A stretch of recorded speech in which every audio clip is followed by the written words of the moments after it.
Cancer શબ્દ સાંભળતા જ પગ નીચેથી જમીન સરકી જાય, એમાં પણ દુનિયાભરમાં કેન્સરથી મહિલાઓ સૌથી વધારે પ્રભાવિત થઈ રહી છે. ભારતીય મહિલાઓની વાત કરવામાં આવે તો ખાસ કરીને યંગ છોકરીઓમાં બ્રેસ્ટ કેન્સરના કેસ સૌથી વધારે જોવા મળી રહ્યા છે. ડોક્ટર્સનું કહેવું છે કે 20 થી 40 વર્ષની યુવા મહિલાઓમાં સ્તન કેન્સરની ઘટનાઓ સૌથી વધારે જોવા મળી રહી છે. WHO અનુસાર સ્તન કેન્સર એ વિશ્વભરમાં હાહાકાર મચાવ્યો છે, પણ વિશ્વભરમાં મહિલાઓને અસર કરતું કેન્સરનો સૌથી સામાન્ય પ્રકાર છે.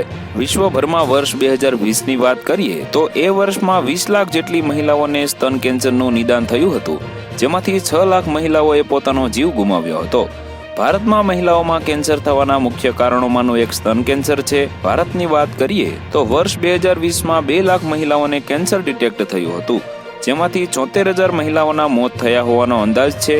આ અહેવાલ મુજબ 2025માં કેન્સરની સંખ્યા 2 લાખથી વધીને 2.3 લાખ થઈ શકે છે. તો વધુ માહિતી મેળવવા માટે ચેનલ સાથે જોડાયેલા રહો. વિડીયો પસંદ આવે તો લાઈક કરી દેજો. ચેનલમાં નવા છો તો સબસ્ક્રાઇબ કરી દેજો.